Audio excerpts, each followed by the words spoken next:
Hello friends, Gurukul वाला channel में आपका स्वागत है। आज की क्लास है हमारी समास। यहाँ पर हम आज समास में प्रतियोगी परीक्षाओं में बार बार पूछे जाने वाले इंपॉर्टेंट क्वेश्चन यहाँ पर देखेंगे। तो आइए हम यहाँ पर हमारे फर्स्ट क्वेश्चन से देखते हैं। सबसे पहले हमें क्या क्वेश्चन दिया हुआ है, तो है द्वंद्व समास का सही सामासिक पद चुनिए। तो यहाँ पर हमें कुछ ऑप्शन दिए हैं। सबसे पहले है पुष्प धन्वी। क्या है? पुष्प धन्वी। तो यहाँ पर क्या पुष्प धन्वी दिखाई दे रहा है द्वंद्व समास का उदाहरण? नहीं, ये पुष्प धन्वी नहीं, ये हमारा ऑप्शन यहाँ पर नहीं होगा। फिर है दिवारात्रि। दिवारात्रि का मीन्स क्या होता है? दिन रात। क्या इसको हम ऐसे पढ़ सकते हैं दिन और रात? दिन और रात, ये हमारा कौन सा रहेगा यहाँ पर? द्वंद्व समास का। फिर है त्रिलोकी। त्रिलोकी मतलब यहाँ पर तीन तीन लोक आ गया, इसलिए ये हमारा तो जाएगा द्विगु समास में। और फिर है यहाँ मंत्री परिषद। मंत्री परिषद भी हमारा ये ऑप्शन यहाँ पर नहीं जाएगा, इसलिए हमारा ऑप्शन है दिवारात्रि। दिन और रात जाएगा द्वंद्व समास। ठीक है, ये हुआ। अब सेकंड है हमारे पास, निम्नांकित में से कौन सा पद अव्यवभाव समास है? तो यहाँ पर सबसे पहले ऑप्शन है अतीर्थपन, फिर है आचार कुशल, नेक्स्ट है दीनानुद्दीन और है फोर्थ नंबर पे अनुभवजन्य। तो क्या रहेगा इसका राइट आंसर? सबसे पहले अतीर्थपन है, कि हमारे यहाँ पर अवयवी भाव, तो ये नहीं हो सकता।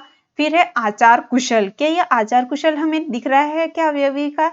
आचार कुशल नहीं, ये भी अवयवी का यहाँ पर एग्जाम्पल नहीं होगा। फिर है दीनानुद्दीन। दीनानुद्दीन का क्या अर्थ निकल के आ रहा है यहाँ? इसका अर्थ होगा दिन प्रतिदिन। क्या होगा इसका अर्थ? दिन प्रतिदिन। तो यहाँ देखते हैं कि दिन प्रतिदिन अवयवी भाव का समास है, अवयवी भाव समास है क्या? तो हाँ, ये दीनानुद्दीन ये हमारा अवयवी भाव समास है। फिर है अनुभवजन्य, ये हमारा अवयवी का एग्जाम्पल नहीं है। फिर है हमारे पास नेक्स्ट क्वेश्चन, गिरिधर में समास है। गिरिधर में कौन सा समास है बताइए? यहाँ पर कौन सा समास है गिरिधर में? तो यहाँ देखते हैं क्या तत्पुरुष समास है? तत्पुरुष नहीं है। और क्या कर्मधारय है यहाँ पर? नहीं, कर्म हो रहा है क्या? इसलिए कर्म भी नहीं जाएगा। फिर है अवयवी। अवयवी भाव यहाँ पर दिख रहा है, क्या ये भगवान से रिलेटेड है? यहाँ पर कोई भी वर्ड नहीं है, इसलिए ये हमारा अवयवी में नहीं जाएगा। ये हमारा ऑप्शन रहेगा बहुव्रीहि समास। ठीक है, क्या ऑप्शन बचा अब हमारा? बहुव्रीहि। तो ये गया गिरिधर समास में बहुव्रीहि समास है। ठीक है, अब है निम्न में से द्वंद्व समास का उदाहरण नहीं है। क्या बोला है क्वेश्चन में? उदाहरण नहीं है। तो यहाँ पर क्या है? सबसे पहले देखते हैं पीताम्बर, चांद सूरज, अध्यापक अध्यापिका या रुपया पैसा। क्या रहेगा इसका आंसर? देखते हैं। सबसे पहले क्या दिया है? पीताम्बर। पीता अंबर मतलब पीला है जो अंबर। पीला है जो अंबर क्या द्वंद्व समास का है? हाँ, ये हमारा द्वंद्व समास का उदाहरण नहीं है। ये किसका है? हमारा द्वंद्व समास का नहीं है। तो यहाँ पर क्या है? द्वंद्व समास का उदाहरण नहीं बोला गया था। तो सबसे पहले यहाँ पर देखते हैं कि चांद सूरज। चांद सूरज ये हमारा यहाँ पर योजक चिन्ह लगा हुआ है, तो ये द्वंद्व समास का उदाहरण है। ठीक है, और ये अध्यापक अध्यापिका, ये भी हमारा यहाँ योजक चिन्ह लगा हुआ है, मतलब ये द्वंद्व समास का उदाहरण है। फिर है रुपया पैसा, ये भी हमारा द्वंद्व समास का उदाहरण है। फिर है हमारे पास पीताम्बर। पीताम्बर ये पीला है जो अंबर, ये क्या हमारा द्वंद्व समास का उदाहरण है? नहीं। तो यही पूछा गया था क्वेश्चन में कि द्वंद्व समास का उदाहरण नहीं है, तो ये आएगा हमारा यहाँ पर आंसर पीताम्बर। ठीक है, आगे क्वेश्चन देखते हैं हम। बहुत थोड़ा में समास है। बहुत थोड़ा में कौन सा समास है बताइए? यहाँ पर सबसे पहले ऑप्शन दिख रहा है द्वंद्व, फिर एक कर्मधारय समास, अवयवी भाव या तत्पुरुष। ठीक है, क्या है यहाँ पर? अब यहाँ पर बहुत थोड़ा में क्या है? सबसे पहले यहाँ देखते हैं क्या ऑप्शन दिया है? द्वंद्व, कर्मधारय या अवयवी भाव या फिर तत्पुरुष समास। तो यहाँ पर बहुत थोड़ा में क्या है? योजक चिन्ह लगा हुआ है, और बहुत का यहाँ पर ये क्या है? अपोजिट। थोड़ा, बहुत का थोड़ा यहाँ पर विलोम है ये। तो यहाँ पर कौन सा जाएगा? हमारा योजक चिन्ह लगा हुआ है, मतलब ये जाएगा हमारा द्वंद्व समास में। ठीक है, कर्मधारय भी यहाँ पर गलत हो जाएगा, अवयवी भाव भी हमारा गलत हो जाएगा, तत्पुरुष भी गलत हो जाएगा। ठीक है, अब एक क्वेश्चन हमारे पास, निम्नलिखित में से अवयवी भाव समास का एक उदाहरण कौन सा है? इसमें से एक उदाहरण अवयवी भाव का, अवयवी समास का एक उदाहरण कौन सा है? कौन सा है देखिए यहाँ पर। तो क्या लेन देन या सज्जन, चिड़ी मार या परोक्ष? राइट आंसर क्या होगा यहाँ पर देखना है। ठीक है, यहाँ पर कौन सा उदाहरण रहेगा? सबसे पहले दिया है हमारे पास लेन देन, तो लेन देन में यहाँ पर योजक चिन्ह लगा हुआ है, ये तो हमारा नहीं होगा यहाँ पर अवयवी भाव समास का उदाहरण। फिर है सज्जन, सज्जन हमारा समास यहाँ पर नहीं होता है। फिर है चिड़ी मार, चिड़ी मार का है मतलब चिड़ी, चिड़ी को मारने वाला, चिड़ियों को मारने वाला, मतलब यहाँ पर कर्म समास है यहाँ पर। और यहाँ पर फिर है परोक्ष, परोक्ष में क्या ये यही हमारा यहाँ पर राइट आंसर होगा। क्या है? अवयवी समास का एक उदाहरण परोक्ष आंसर हमारा यहाँ राइट होगा। फिर है मृदुवाणी में कौन सा समास है? मृदुवाणी मीन्स मीठी बोली, मीठी वाणी, यहाँ पर मीठी वाणी में कौन सा समास है? देखिए कौन सा समास है यहाँ। सबसे पहले दिया हुआ है तत्पुरुष समास, द्विगु समास या कर्मधारय समास या द्वंद्व समास। तो यहाँ पर क्या है? मृदु, मतलब यहाँ मृदु वाणी, मृदु मुख से हम कुछ बोल रहे हैं तो यहाँ क्या हो रहा है? कर्म हो रहा है। तो क्या यहाँ तत्पुरुष समास भी हमारा गलत हो जाएगा, द्विगु भी, और हमारा क्या रहेगा यहाँ? कर्मधारय समास रहेगा। ठीक है, अब है महात्मा में समास है, महात्मा में समास है। महात्मा में कौन सा समास है? तो यहाँ पर महात्मा में कौन सा समास जाएगा? सबसे पहले क्या? तत्पुरुष समास, ये भी हमारा महात्मा में नहीं रहेगा। यहाँ पर आंसर रहेगा कर्मधारय समास। ये हमारे तीनों यहाँ पर गलत हो जाएंगे। आगे देखते हैं हम क्वेश्चन। तो हमारे को मिलता है बुद्धिहीन समास में, बुद्धिहीन समास में शब्द में समास पहचान के बताना है। कौन सा समास है बुद्धिहीन में? देखते हैं। सबसे पहले ऑप्शन दिया है कर्म तत्पुरुष, संबंध तत्पुरुष या अधिकरण तत्पुरुष, इनमें से कोई नहीं। बुद्धिहीन में कौन सा जाएगा? तो क्या यहाँ पर कर्म तत्पुरुष, संबंध तत्पुरुष या अधिकरण तत्पुरुष, इनमें से यहाँ पर बुद्धिहीन में कोई भी यहाँ तत्पुरुष समास यहाँ नहीं दिख रहा है, इसलिए यहाँ पर हम क्या लगाएंगे? इनमें से कोई नहीं। ठीक है, अब यहाँ पर है हमारे पास नेक्स्ट क्वेश्चन, सडानन किस समास का उदाहरण है? सडानन शब्द किस समास का उदाहरण है? तो यहाँ पर देखते हैं। सबसे पहले है अवयवी भाव समास, बहुव्रीहि समास, तत्पुरुष समास या कर्मधारय समास। कौन सा समास जाएगा सडानन में? तो यहाँ पर क्या है? सडानन मतलब 6 आनन है जिसके, तो कौन सा यहाँ पर देखते हैं 6 आनन किसके रहेंगे? क्या अवयवी भाव समास में रहेगा? नहीं, अवयवी भाव में हमारा नहीं रहेगा। फिर है बहुव्रीहि समास, क्या बहुव्रीहि समास में सडानन अर्थ यहाँ पर आ रहा है? हाँ, यहाँ पर बहुव्रीहि समास हमारा राइट आंसर होगा, और ये हमारे दोनों यहाँ फिर और गलत है यहाँ पर। फिर है कर्तव्य परायणता शब्द में समास पहचानिए। किसमें समास पहचानना है? कर्तव्य परायणता में। तो सबसे पहले ऑप्शन है कर्म तत्पुरुष, नेक्स्ट है संबंध तत्पुरुष, और है अधिकरण तत्पुरुष, फिर है करण तत्पुरुष। कौन सा यहाँ पर तत्पुरुष जाएगा?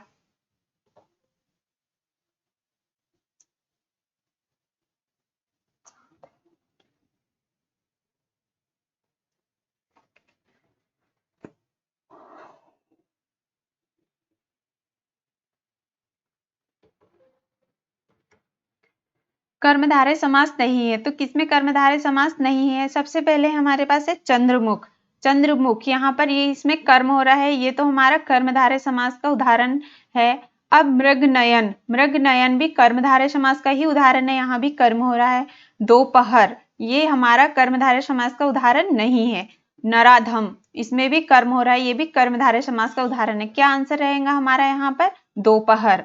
फिर है सप्त सिंधु का समास विग्रह होगा। किसका? सप्त सिंधु, क्या है ऑप्शन देखते हैं। 7 सिंधुओं का समूह या 7 सिंधुओं का है जो समूह, 7 है सिंधु, 7 सिंधुओं वाला, क्या रहेगा ऑप्शन इसमें राइट? तो 7 सिंधुओं का है जो समूह, ये हमारा यहाँ पर राइट आंसर रहेगा। क्या है? 7 सिंधुओं का समूह। कौन सा रहेगा यहाँ पर? 7 सिंधुओं का समूह। ठीक है, ये हमारा आंसर यहाँ पर राइट रहेगा। ये तीनों यहाँ पर रॉन्ग हो गए। जिस समास में सभी पदों के बीच और शब्द का लोप रहता है वह समास है। क्या बोला गया है? फिर से एक बार समझिए। जिस समास में सभी पदों के बीच और शब्द का लोप होता है, और शब्द का लोप होता है, वहां पर वह समास होता है। यहाँ देखिए ऑप्शन में सबसे पहले आपको दिया है तत्पुरुष समास, समाहार द्वंद्व समास, व्यतिरेक बहुव्रीहि समास या इतरेत्तर द्वंद्व समास। कौन सा समास होगा यहाँ पर? तो हमने वहां पर पिछले वीडियो में यहाँ द्वंद्व समास बहुत अच्छे से पढ़े हैं, उसमें आपको क्या इतरेत्तर द्वंद्व समास में और शब्द का लोप होता है वो हमारा इतरेतर द्वंद्व समास कहलाता है। तो हमारा राइट आंसर कौन सा जाएगा यहाँ पर? इतरेतर द्वंद्व समास। ठीक है, आगे देखते हैं हम और क्वेश्चन। मालगाड़ी शब्द का समास विग्रह। मालगाड़ी, तो यहाँ पर मालगाड़ी किसके लिए है? माल शब्द का विग्रह, मालगाड़ी शब्द का विग्रह करना है। तो माल के लिए गाड़ी है या माल की गाड़ी, माल से गाड़ी, माल के लिए गाड़ी या माल द्वारा गाड़ी, किसके लिए गाड़ी है यहाँ पर बताना है। तो यहाँ पर क्या है ऑप्शन में? राइट ऑप्शन हमारा, राइट ऑप्शन है हमारा माल के लिए गाड़ी। थर्ड नंबर पे माल के लिए गाड़ी, ये हमारा राइट आंसर होगा। फिर है नेक्स्ट क्वेश्चन, त्रिभुवन शब्द में समास होगा। त्रिभुवन शब्द में क्या है? त्रिभुवन शब्द में समास। सबसे पहले ऑप्शन है द्वंद्व समास, अवयवी भाव समास, द्विगु समास, या इनमें से कोई नहीं। तो त्रिभुवन में क्या है? द्विगु समास, क्योंकि ये हमारा यहाँ पर सबसे पहले हमें संख्या दिखाई दे रही है, इसलिए हमारा गया द्विगु समास। फिर है घुड़ दौड़ का समास विग्रह। घुड़ दौड़ का हमें क्या करना है यहाँ पर? समास विग्रह। यहाँ कैसे करेंगे घुड़ दौड़ का समास विग्रह? तो घोड़े, ऑप्शन में दिख रहा है घोड़े पर दौड़ या घोड़े से दौड़, घोड़े की दौड़, घोड़ों की दौड़, या इनमें से कोई नहीं। क्या रहेगा ऑप्शन? तो घोड़ों की दौड़। किसकी दौड़ हो रही? घोड़ों की दौड़। फिर है नेक्स्ट क्वेश्चन, अनादि शब्द का समास विग्रह है। अनादि शब्द का समास विग्रह कौन सा है? ऑप्शन में देखिए, जिसका आदि है वह कैसा है? जिसका आदि है वह, नहीं है आदि जिसका वह, जो आदि है वह, या इनमें से कोई नहीं। इसका क्या रहेगा आंसर? तो हमारा आंसर रहेगा नहीं है आदि जिसका वह। ठीक है, सेकेंड ये हमारा राइट आंसर हो जाएगा। देखते हैं और आगे क्वेश्चन। अब है हमारे पास देशार्पण में समास है, इसमें कौन सा समास है बताइए। सबसे पहले ऑप्शन में दिया है करण तत्पुरुष, संप्रदान तत्पुरुष, अपादान तत्पुरुष या कर्म तत्पुरुष। देशार्पण में कौन सा समास है? तो यहाँ पर है हमारा संप्रदान तत्पुरुष। नेक्स्ट है क्वेश्चन, निम्नलिखित शब्दों में कौन सा बहुव्रीहि समास का उदाहरण नहीं है? कौन सा बहुव्रीहि का उदाहरण नहीं है यहाँ बताना है। त्रिलोचन, विषधर, गजानन, त्रिभुवन, कौन सा नहीं है यहाँ पर? सबसे पहले त्रिलोचन, तो त्रिलोचन का तो ये जैसे यहाँ पर हो जाएगा तीन नेत्र वाले, या फिर विषधर, विष को धारण करने वाले, गजानन गणेश भगवान। फिर है त्रिभुवन, क्या ये हमारा अवयवी भाव में जाएगा? नहीं, ये हमारा अवयवी भाव का यहाँ पर नहीं जाएगा, इसलिए राइट आंसर क्या होगा यहाँ? त्रिभुवन। और ऑप्शन में क्वेश्चन में यही बोला गया था उदाहरण नहीं है, तो उदाहरण कौन सा नहीं है? त्रिभुवन। यहाँ पर हमारा ये आंसर राइट होगा। फिर है किस समास में प्रथम पद संख्यावाचक और अंतिम पद संज्ञावाचक होता है? सबसे पहले पद संख्यावाचक और दूसरा संज्ञा होता है, अंतिम पद संज्ञा होता है। ऐसी कौन सी यहाँ समास देखते हैं। सबसे पहले दिया है ऑप्शन में द्विगु समास, द्वंद्व समास, कर्मधारय समास या बहुव्रीहि समास। कौन सी समास है यहाँ पर? तो हमें सबसे पहले संख्या कहाँ पर दिखाई देती है? सबसे पहले तो हम वो देखेंगे कि संख्या हमें द्विगु समास में दिखाई देती है, इसलिए हमारा ऑप्शन यहाँ पर द्विगु जाएगा। ठीक है, अब है यथासाध्य शब्द में समास है। यथासाध्य शब्द में कौन सा समास है? ऑप्शन दिख रहा है द्विगु समास, द्वंद्व समास या अवयवी भाव समास, या इनमें से कोई नहीं। कौन सा रहेगा यहाँ पर ऑप्शन? अवयवी भाव समास, ये हमारा राइट आंसर रहेगा। ठीक है, ठीक है, अब आगे देखते हैं और क्वेश्चन, दशानन किस समास का उदाहरण है? दशानन किस समास का उदाहरण है बताइए। तो यहाँ पर 10 है, आनन्य जिसके, कौन सा है ये समास? बहुव्रीहि समास। ठीक है, अब है सामासिक पदों में मिले हुए शब्दों को पृथक करने की प्रक्रिया कहलाती है। पृथक करने की प्रक्रिया क्या कहलाती है यहाँ पर देखते हैं। सबसे पहले है समास विच्छेद, समास विग्रह, सामासिक सौंदर्य या समास का परिमार्जन। क्या रहेगा यहाँ? तो ये रहेगा समास विग्रह। समास विग्रह पदों या शब्दों के प्रत्यय का लोप होता है। पदों शब्दों के प्रत्यय का लोप होता है। ऑप्शन में दिया है संधि में, समास में, क्रिया विशेषण में या राजभाषा में। क्या रहेगा राइट आंसर यहाँ पर? अच्छा, तो यहाँ पर प्रत्यय का लोप किस में होता है? समास में होता है, इसलिए राइट आंसर हमारा यहाँ रहेगा समास में। ठीक है। फिर है समास के प्रकार है, समास के कितने प्रकार है, तो समास के 6 प्रकार है। आगे देखते हैं क्वेश्चन। समास में दोनों पद प्रधान होते हैं, खालिस्तान समास में दोनों पद प्रधान होते हैं। ऐसा कौन सा समास है जिसमें दोनों पद प्रधान होते हैं, तो ये है हमारा द्वंद्व समास, जिसमें दोनों पद कैसे प्रधान होते हैं। फिर है लोकतंत्र शब्द किस समास का उदाहरण है, लोकतंत्र कौन से समास का उदाहरण है, तो ये है हमारा कर्मधारय समास का उदाहरण है।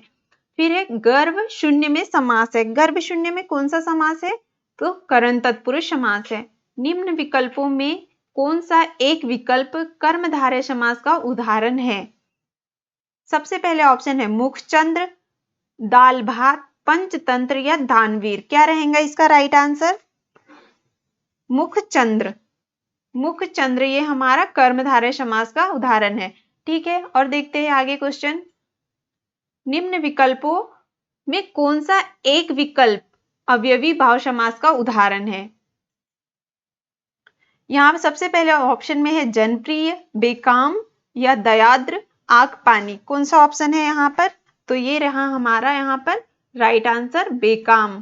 फिर है आगे क्वेश्चन, निम्न विकल्पों में कौन सा एक विकल्प द्विगु समास का उदाहरण है, ऑप्शन में है सूर्य प्रभा, मातृभूमि, अठन्नी या इनमें से कोई नहीं। क्या रहेगा यहाँ पर, द्विगु बोला गया है, तो द्विगु मतलब ये संख्या पे जाएगा, इसलिए हमारा आंसर रहेगा अठन्नी।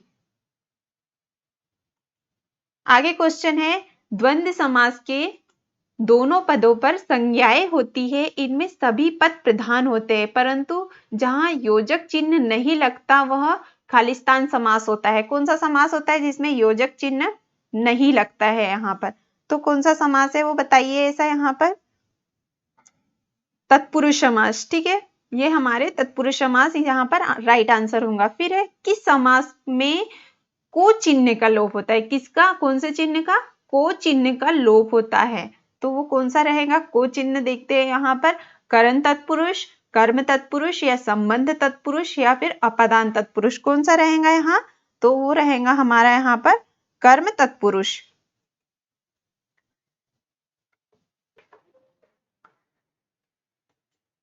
निम्न विकल्पों में कौन सा एक विकल्प कर्मधारय समास का उदाहरण नहीं है, कौन सा उदाहरण है ऐसा जो कर्मधारय समास का नहीं है, यहाँ पर क्या है, नहीं। तो देखते हैं ऑप्शन में, क्रोधाग्नि, स्त्री धन, पंजाब, प्राण प्रिय। कौन सा है यहाँ पर ऑप्शन, तो ये पंजाब, ये यहाँ पर उदाहरण कर्मधारय का नहीं है। फिर है निम्न विकल्पों में से कौन सा एक विकल्प तत्पुरुष समास का उदाहरण है, तत्पुरुष समास का उदाहरण कौन सा है यहाँ पर बताना है, यथाशक्ति, गणेश, शम शक्ति या राजा रानी। कौन सी है यहाँ पर राइट तत्पुरुष समास का उदाहरण, तत्पुरुष समास का उदाहरण कौन सा है, तो सम शक्ति, ये रहा हमारा राइट आंसर। द्वंद्व समास के कितने भेद होते हैं, द्वंद्व समास के कितने भेद होते हैं यहाँ पर, तो सबसे पहले है ऑप्शन में 2, 3, 4 या 5। तो यहाँ पर ऑप्शन कौन सा राइट है हमारा, देखते हैं। सबसे पहले हमने यहाँ पर द्वंद्व में कितने भेद देखे थे, तो 3, इसलिए राइट आंसर हमारा क्या होगा यहाँ पर 3। द्वंद्व समास में 3 भेद होते हैं। ठीक है, जिस समास का पहला पद निषेधवाचक होता है उसे खालिस्तान कहते हैं। क्या है हमारा क्वेश्चन, जिस समास का पहला पद निषेधवाचक होता है उसे क्या कहते हैं, तो उसे ऑप्शन में दिया है करण तत्पुरुष, संप्रदान तत्पुरुष, कर्म तत्पुरुष या इनमें से कोई नहीं। क्या रहेगा इसका आंसर, ऑप्शन जाएगा हमारा यहाँ पर सही संप्रदान तत्पुरुष। आगे देखते हैं क्वेश्चन, निम्न विकल्पों में कौन सा एक विकल्प द्विगु समास का उदाहरण नहीं है, किसका उदाहरण नहीं है, द्विगु समास का उदाहरण नहीं है। तो ऑप्शन में है तिरंगा, नर रत्न, नवरत्न या पंचामृत। द्विगु समास का उदाहरण कौन सा है, तो यहाँ जाएगा नर रत्न। ठीक है, निम्न विकल्पों में से कौन सा एक विकल्प तत्पुरुष समास का उदाहरण नहीं है, शरणागत, देवमूर्ति, मृगनयन या दानवीर। कौन सा जाएगा ऑप्शन यहाँ पर, मृगनयन। क्या रहेगा आंसर यहाँ पर राइट, मृगनयन, ये हमारा तत्पुरुष समास का उदाहरण नहीं है। आगे है निम्न विकल्पों में से कौन सा एक विकल्प द्वंद्व समास का उदाहरण नहीं है। कौन सा उदाहरण है ऐसा जो द्वंद्व समास का यहाँ उदाहरण नहीं है हमारा। नर नारी, नयन बान, दाल भात, या इनमें से कोई नहीं। कौन सा रहेगा राइट आंसर यहाँ पर? नयन बान। ठीक है, फिर है समास का क्या अर्थ है। समास का क्या अर्थ है? तो यहाँ पर समास का अर्थ है संक्षेप। फिर है नेक्स्ट क्वेश्चन, अवयव की दृष्टि से तत्पुरुष समास के खालिस्तान भेद है। अवयव की दृष्टि से कितने भेद है यहाँ पर? तो ऑप्शन में दिया है 6, 3, 2, कोई नहीं। तो ये तो हमारे यहाँ गलत हो गए। अब हमारा राइट आंसर क्या होगा? 2। किस समास में मैं अथवा पर चिन्ह का लोभ होता है? तो ऑप्शन में है अधिकरण तत्पुरुष, कर्म तत्पुरुष, कर्मधारय या द्विगु। क्या रहेगा यहाँ राइट आंसर? तो ये हमारा जाएगा अधिकरण तत्पुरुष। आगे हम देखते हैं और क्वेश्चन, हमारे पास क्वेश्चन है आगे, जिस सामासिक पद का पूर्व पद अवयव हो खालिस्तान समास कहलाता है। क्या कहा क्वेश्चन में? जिस सामासिक पद का पूर्व पद अवयव हो वहां पर कौन सा समास होगा? तो ऑप्शन में है बहुव्रीहि समास, कर्मधारय समास या अवयवी भाव समास। इसका आंसर रहेगा हमारा क्या? अवयवी भाव समास। ठीक है, ये हो गया अवयवी भाव समास का। अब देखते हैं निम्न में से समास का भेद नहीं है। कौन सा है जो समास का भेद नहीं है? तो द्विगु या बहुव्रीहि, पुनरोक्ति या द्वंद्व। क्या आएगा यहाँ पर? पुनरोक्ति। ठीक है, ये हो गया आंसर इसका पुनरोक्ति। फिर है विशेषण और विशेष्य के योग से कौन सा समास बनता है? कौन सा समास बनता है विशेषण और विशेष्य के योग से? ये रहेगा हमारा द्विगु या कर्मधारय या अवयवी भाव। तो ये जाएगा हमारा कर्मधारय समास। ठीक है, ये रहे हमारे कुछ यहाँ पर समास के इंपॉर्टेंट क्वेश्चन जो हमारे पिछले पेपरों में यहाँ पर आए हुए हैं। ये हमारे बहुत ही महत्वपूर्ण प्रश्न है। इस क्लास की PDF आपको डिस्क्रिप्शन बॉक्स में दी गई है। Please like and subscribe my channel. Thank you.